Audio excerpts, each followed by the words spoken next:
Hello fellow citizens, this is Infinite Shoe Monkey's probably final video report for this contest. As you've probably already heard, unfortunately our last entry couldn't convince the judges enough to make it to the finals.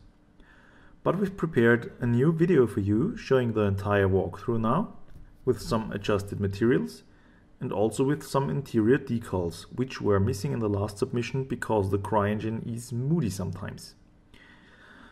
What you see is actually a fully functional design, which we implemented in the CryEngine SDK, and have made a lot of effort to get everything working, as there were supposedly some extra points for that.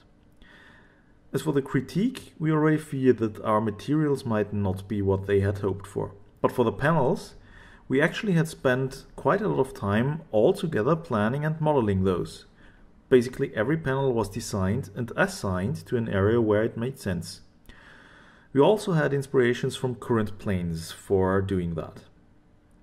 As for the cockpit feeling low poly, it's actually one of the areas with the highest polygon count in the ship, but we understand the lighting was not to our advantage in there, which made it seem a bit low poly. You may have noticed that even all the floor panels and details are actually modeled.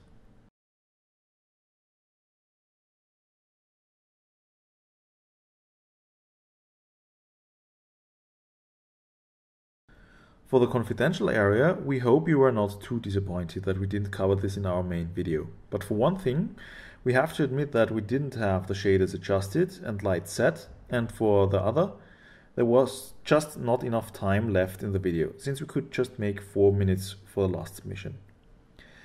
But now we can show you some of the things that we had planned for that.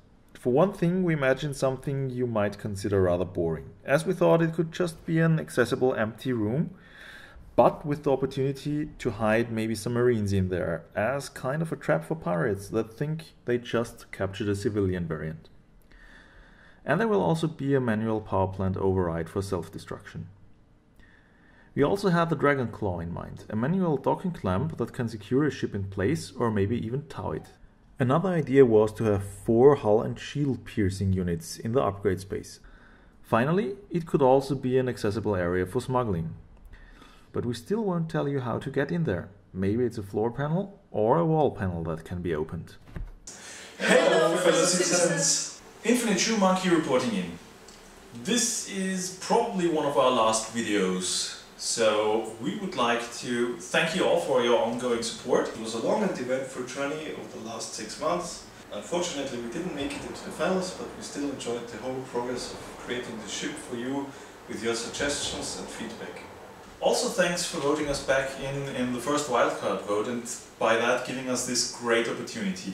We've seen that we have a tremendous amount of supporters, which also gave us a lot of motivation and strength, especially during the last days, which we had to come out with very few sleep. We know the competitors were very strong, but we still hope that our ship will find its way into the game with your support and your help. Infinite Shoe Monkey signing off. And see you in the verse!